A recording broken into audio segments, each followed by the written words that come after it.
नमस्कार। सुबह के 8 बज गए हैं और आप लाइव सिटीज पर सुबह की चाय देख रहे हैं। मेरा नाम गरिमा भारती है और मेरे साथ मेरे सहयोगी सुमन सौरभ हैं।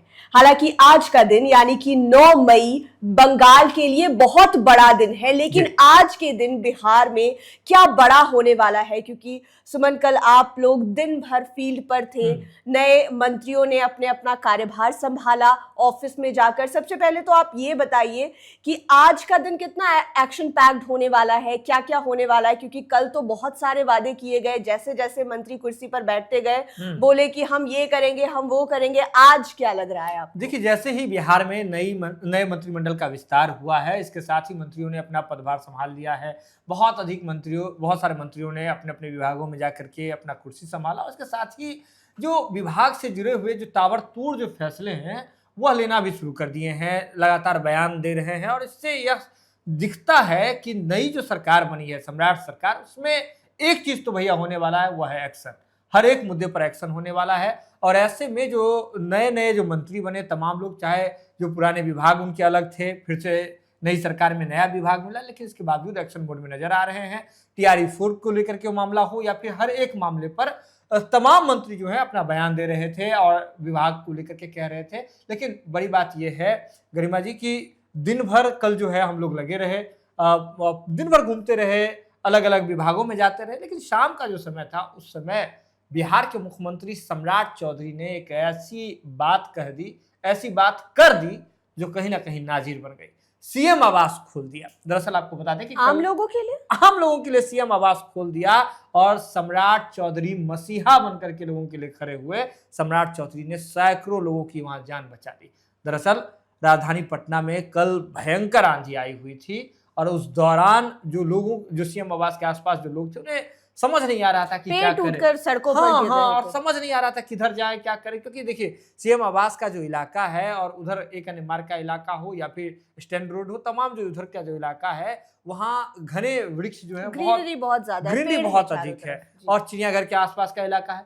पेड़ लगातार टूट करके गिर रहे थे, लोग आफत में थे कि किधर जाएं, कहाँ छुपे। और ऐसे में सीएम सम्राट चौधरी सामने आते हैं और कहते हैं दरवाजे खोल दो, बिहार की जनता है उनके लिए दरवाजे खोल दो। और उसके बाद लोग सीएम आवास के भीतर चले आते हैं और सीएम आवास के भीतर जाने के साथ ही सम्राट चौधरी का जो बड़ा दिल है वह लोगों के सामने नजर आता है। देखिए, जब बिहार में आप एक जिम्मेदार कुर्सी पर हो और बिहार के सर्वोच्च कुर्सी यानी कि बिहार के मुख्यमंत्री के कुर्सी पर हो, तब आपका जो थोड़ा सा भी जो एक्शन होता है, अगर आप किस दिशा में चलते हैं, कैसे चलते हैं, किस तरह के फैसले लेते हैं, कैसे बोलते हैं, हर एक चीजों पर लोगों की पैनी नजर होती है। जिन लोगों ने आपको मुख्यमंत्री के पद पर बिठाया है, जिस जनता ने आपको जनादेश दिया है, तो ऐसे में सम्राट चौधरी का यह जो एक्शन था, इसकी हर तरफ चर्चा हो रही है, हर तरफ तारीफ हो रही है।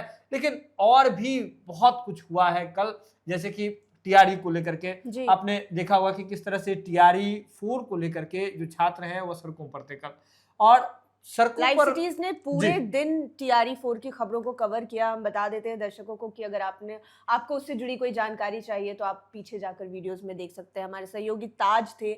बारिश में भी अभ्यर्थी जो हैं वो डटे हुए थे, गिरफ्तारियां भी हुई, लाठीचार्ज भी हुआ। सुमन, आपने भी देखा खबरों में कि कैसे तेजस्वी यादव और चिराग पासवान एक स्वर में बोल रहे हैं। एक स्वर में बोल रहे थे अभ्यर्थियों के लिए। तेजस्वी यादव तो सीधे तौर पर यह कह रहे थे कि 4 साल लाठी खाइए और 5वें साल में जाकर के 10,000 लीजिए। सरकार और नौकरी उकरी देने वाली नहीं है, खजाना खाली है सरकार का। और सरकार से जब भी आप नौकरी मांगेंगे तो सरकार लाठी ही देगी। और जब खजाना खाली है तब सरकार कह रही है कि हर जिले में हम एयरपोर्ट बनाएंगे, सैटेलाइट टाउनशिप बनाएंगे। देखिए, तेजस्वी यादव नेता विपक्ष है, नेता विपक्ष के तौर पर उन्होंने जो छात्र हित में ये भी बोला कि आप मतलब अपने अपने बच्चों को मंत्री बना दीजिए और दूसरे के बच्चों को अभ्यर्थियों पर आप लाठी चलवा दीजिए।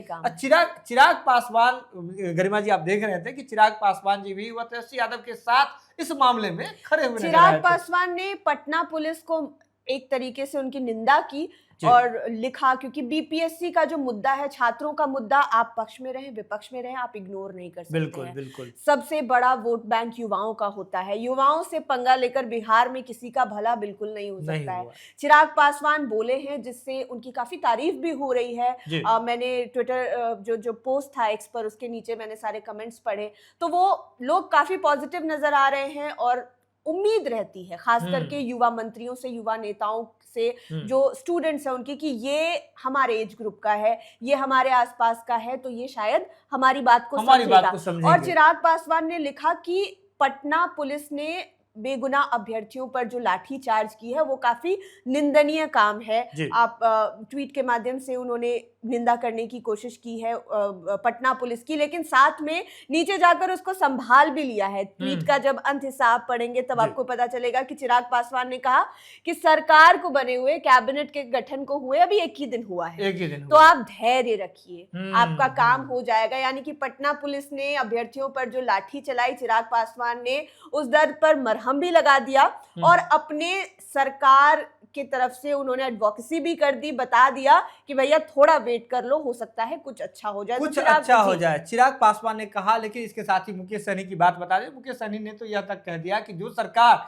जो एनडीए की सरकार लोगों से नौकरी रोजगार का वादा करके आई थी, नौकरी तो नहीं दे रही है लेकिन बदले में लाठियां दे रही है। हालांकि आपको बता दें कि बिहार सरकार के शिक्षा मंत्री, जो नए शिक्षा मंत्री बने हैं मिथिलेश तिवारी, उन्होंने कहा था, लाइव सिटी से ही कहा उन्होंने, कि हम जो है छात्रों को आंदोलन करने की कोई जरूरत नहीं है, सबसे पहले हम यही काम करेंगे, अधिकारियों के साथ बैठक करेंगे, इसके बाद जो छात्र नेता हैं, जो टीआरई 4 और जो अलग अलग, जिन्हें उनके साथ क्या समस्याएं आ रही है, उनके भी पैनल से वे मुलाकात करेंगे। उन्होंने कहा कि हम खुद बुलाएंगे, लोगों से मुलाकात करेंगे और उसके बाद जल्द ही इस पर फैसला लिया जाएगा। लेकिन देखिए, छात्र क्या है, जो छात्र अलजेब्रा, जो छात्र ट्रिग्नोमेट्री के सवालों को चुटकी में हल कर देते हैं, जब उन्हें आ जाएगा, कल आएगा, जल्द आएगा, ऐसे शब्दों से बार बार जब जूझना पड़ता है तो छात्र मजबूर हो जाते हैं। और देखिए सुमन, बात सिर्फ बीपीएससी टीआरई 4 की नहीं है। मिथिलेश तिवारी शिक्षा मंत्री बने, एजुकेशन मिनिस्टर बने, मुझे लगता है कि सबसे चैलेंजिंग मंत्रालय, वन ऑफ द चैलेंजिंग मंत्रालय गृह विभाग के बाद बिहार के संदर्भ में शिक्षा मंत्रालय हो सकता है, क्योंकि सिर्फ ये एक मसला नहीं है। हाँ, लाइव सिटीज लगातार बीएसएससी का भी मुद्दा हम उठा रहे हैं, तो ये बीएसएससी की बहाली 8-8 साल तक लटकी हुई है। अभी जो नई बहाली आई वो 3-3.5 साल उसके गुजर गए हैं। इसके अलावा 17वीं बीपीएससी को लेकर भी बातचीत हो रही है।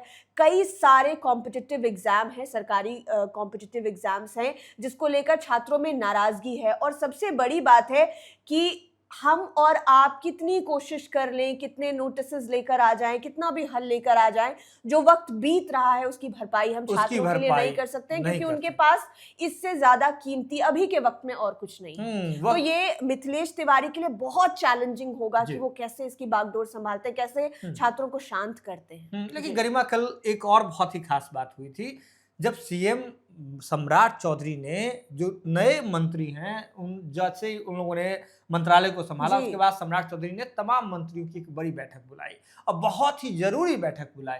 सम्राट चौधरी लगातार एक्शन बोर्ड में नजर आ रहे हैं, हर एक क्षेत्र में काम कर रहे हैं।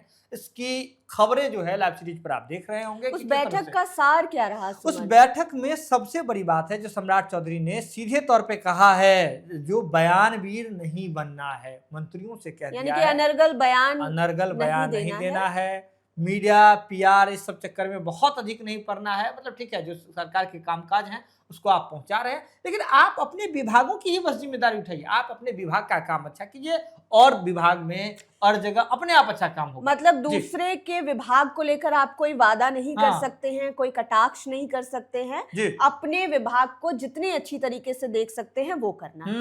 और सम्राट चौधरी देखिए नए नए मुख्यमंत्री बने हैं, तो ऐसे में उन पर नीतीश कुमार के बाद वो मुख्यमंत्री बने हैं, तो लोगों की बहुत ज्यादा उम्मीदें हैं और ये बात सम्राट चौधरी भी समझ रहे हैं। तो ऐसे में हर एक चीज को पर्सनली देखने की कोशिश में लगे हुए हैं।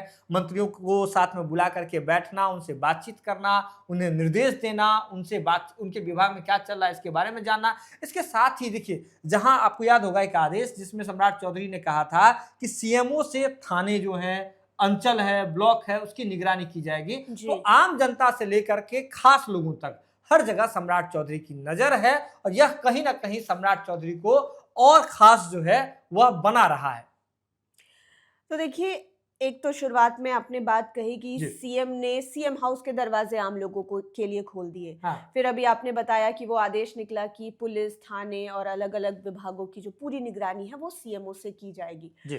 तो ये बात तो कही जा सकती है कि आप किसी किताब को हाँ, उसके ऊपरी कवर से जज नहीं कर सकते हैं। बिल्कुल। और दूसरी बात ये भी कही जाती है कि हमेशा एक किताब ऊपरी कवर से ही जज की जाती है। हाँ, यानी कि दोनों बात है जी। कि ऊपरी कवर की बात मैंने इसलिए कही कि सम्राट चौधरी शुरुआत में बहुत अच्छे एक्शंस दिखा रहे हैं। सीएम हाउस का दरवाजा खोल देना किसी को भी इमोशनल करने के लिए काफी है कि जब आपकी जान को खतरा हो और कोई आपको डूबते को तिनके का सहारा जैसा, तो इसके लिए अप्रिसिएशन भी मिलना चाहिए। और अंत में सुमन, हम लास्ट में मौसम की भी बात करेंगे, उससे पहले आज का दिन बंगाल के लिए बहुत बड़ा दिन बिल्कुल, है। बिल्कुल, और बिल्कुल। प्राइम मिनिस्टर आ रहे हैं, एचएम आ रहे हैं। इसके अलावा क्या लगता है आपको, बिहार से कितने लोग पहुंचेंगे? बिहार से बहुत अधिक, देखिए एक लंबी फहरिस्त है मंत्रियों की, उनके पहुंचे। देखिए बिहार और बंगाल, देखिए कितना एक रोटी और आप बेटी का देखिए रिश्ता रोटी है, बेटी का रोटी रिश्ता बेटी का है। और बिहार और बंगाल में देखिए हमेशा पहले से भी ट्रेड से लेकर के तमाम चीजें होती रही है। ट्रेड, फूड, कल्चर, हर सब चीज कुछ का सब एक्सचेंज कुछ हुआ है। एक्सचेंज होता है। जी। और देखिए मिथिलांचल का जो आप पार्ट देखेंगे जो बंगाल से सटता है, वहां तो ऐसा लगता है कि बहुत अधिक उनके जो लिपि है उस सब में भी बंगाली टच जो है वो आता है। सिंपल सी बात, जी। बिहार में बहुत लोग बंगाली लोग और हम्म। बंगाल में बहुत लोग, हमारे भी परिवार के बहुत सारे लोग हैं जो हाँ। बंगला कल्चर के हैं। जी। ऐसे शादियां हुई है। तो जी। ऐसे में समझिए कि जैसे ही बिहार में एक बड़ी जीत हुई, इसके बाद आपने देखा कि बंगाल में जीत के बाद फिर बिहार में किस मंत्रिमंडल का विस्तार होता है, कितना बड़ा जश्न होता है। बिहार के जी। सबसे ज्यादा सेलिब्रेटेड नेता कौन होंगे बिहार आज में के दिन बंगाल अगर में? सीधे तौर पर समझिए तो सबसे बड़े नेता के तौर पर बीजेपी की ओर से देखिए मंगल पांडे, भले ही यहाँ मंत्रिमंडल में उन्हें जगह नहीं देकर के उन्हें प्रमोट करके बीजेपी संगठन में दिल्ली ले जा रही है, लेकिन नितिन नवीन जो कि बांकीपुर से आने वाले, वहां से उठ करके बिहार, माफ कीजिएगा, पूरे देश के जो बीजेपी का जो केंद्रीय नेतृत्व है उसके बीजेपी के राष्ट्रीय अध्यक्ष बने,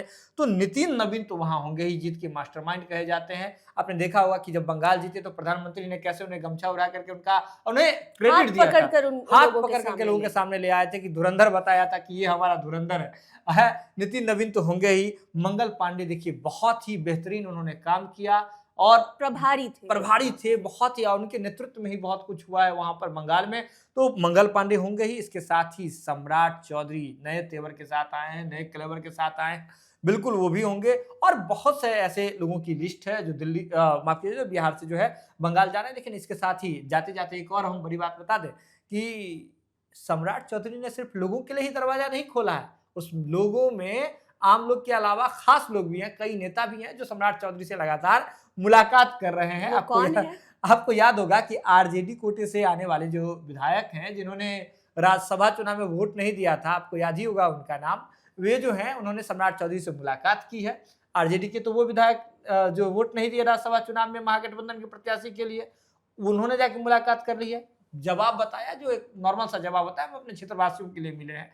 इसके पहले अगर बात दर्शकों करें के लिए नाम बता दीजिए। जो फैजल जी हैं उन्होंने जो है जाकर के मुलाकात की है। इसके अलावा अगर बात करें तो जो कांग्रेस कोटे से सुरेंद्र कुशवाहा, जिन्होंने वाल्मीकि नगर से आते हैं और उन्होंने भी राज्यसभा चुनाव के दौरान वोट नहीं दिया था, वे लगातार सम्राट चौधरी से जाकर के मुलाकात कर रहे हैं, बार बार मिल रहे हैं। अब मिल ही नहीं रहे हैं, चोरी छिपे नहीं मिल रहे हैं, बल्कि इसकी तस्वीरें सोशल मीडिया पर पोस्ट कर रहे हैं और कह रहे हैं, एकदम ठोक बजा के कह रहे हैं कि हाँ सम्राट चौधरी काम करेंगे हमारे क्षेत्र के लोगों के लिए। पूछने पर क्या कह रहे हैं कि जनता सर्वोपरि, जनता सर्वोपरि, हम जनता के लिए जाते हैं, जनता ने हमें चुन करके दिया है तो हम जनता के काम के लिए जाते हैं। इसके अलावा आपको याद होगा कि आरजेडी की ओर से जिस अभय कुशवाहा पर कितना आपको जिम्मेदारी दी गई थी, अभय कुशवाहा बहुत काम कर रहे थे आरजेडी में, अभय कुशवाहा ने भी मुलाकात की थी सम्राट चौधरी से।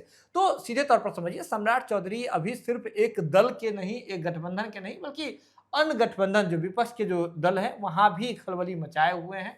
वहां भी लगातार जो नेता है, बड़े कद के नेता है, वो लगातार मुलाकात कर रहे हैं और कह रहे हैं कि व्यक्तिगत मुलाकात थी, क्षेत्र के लोगों के लिए मुलाकात थी, लेकिन राजनीति में इशारों को समझना बहुत ही इंपॉर्टेंट होता है। लेकिन जिस तरह से मौसम बदलता है उसी तरीके से राजनीति बदलती है। तो मौसम भी आज बहुत कुछ कह रहा है तो मौसम की बात कर लेते हैं जाते जाते कि मौसम जो है बिहार के जितने सीमावर्ती क्षेत्र हैं, नेपाल के तराई का जो इलाका है, चाहे आप दरभंगा ले लें, मधुबनी ले लें, शिवहर ले लें, सीतामढ़ी ले लें, इस क्षेत्र में पूर्वी चंपारण ले लें, इधर जो है बहुत ही ज्यादा अलर्ट जो है, आपको बता दें कि ऑरेंज अलर्ट जारी किया गया है मौसम विभाग और की ओर खास से। तौर पर 10 तारीख तक जी। सावधान रहने को कहा गया है। जो लोग हैं, क्योंकि आप देख रहे हैं कैसा पैटर्न है कि बिजली भी चमक रही है, ओले भी पड़ रहे हैं, तो छोटे जी। बच्चों को भी संभाल कर रखें, हम्म। बुजुर्गों को भी देखें, और ओला और बिजली के वक्त क्या क्या सावधानी बरतनी चाहिए, उन चीज़ों का भी ख्याल रखने की बहुत ज़्यादा ज़रूरत है। किसानों को हालांकि नुकसान हो रहा है, आम लोगों को भी, आज तो शहरी क्षेत्र के लोगों को नुकसान हो गया कल के शाम के बारिश के बाद में, तो बहुत ज़्यादा सावधानी बरतने की ज़रूरत है। और ख़ास तौर पर 10 तारीख के लिए फ़िलहाल का अलर्ट है, 10 तारीख तक के लिए, तो आप बहुत ज़्यादा सावधान रहें। खुले में यानी कि बाइक पर आप असमय ट्रैवल करने से भी बचना चाहिए, क्या पता कुछ गिर जाए, कुछ नुकसान हो जाए। तो ये पूरे दिन भर की आज की जो कहानी है वो रहने वाली है। आज इन पूरे खबरों पर अब हमारी भी नजर बनी रहेगी, और खास तौर पर हम बंगाल को देखेंगे कि बिहार से कौन कौन से नेता जाते हैं और किनको सबसे ज्यादा सेलिब्रेट किया जाता है। पहले दिन जब बंगाल में जीत मिली तो बिहार के तरफ से नितिन नवीन फेस बने हुए थे, और बहुत लोगों ने कहा कि बिहार का जब कोई किसी भी क्षेत्र में आगे बढ़ता है तो ये जो जीत है वो सबकी जीत नजर आती है। तभी नहीं लगता कि वो किस पार्टी के लिए है, किस पक्ष में है, तभी बस ये लगता है कि वो बिहार का है। तो हम भी इंतजार करेंगे कि बंगाल के जीत में बिहार की लोगों की जो अहम भूमिका रही है उसको आज के दिन कैसे सेलिब्रेट किया जाता है, और दिन भर की जो भी घटनाएं होंगी, जो भी खबरें होंगी, वो लाइव सिटीज आप तक पहुंचाता ही रहेगा। सुमन, बहुत बहुत धन्यवाद आपका, और आपका भी बहुत बहुत धन्यवाद हमारे साथ बने रहने के लिए। लाइव सिटीज को आप YouTube पर देख रहे हैं तो चैनल को सब्सक्राइब करें, फेसबुक पर देख रहे हैं तो पेज को लाइक करें, आप हमें ट्विटर और इंस्टाग्राम पर भी फॉलो कर सकते हैं। धन्यवाद।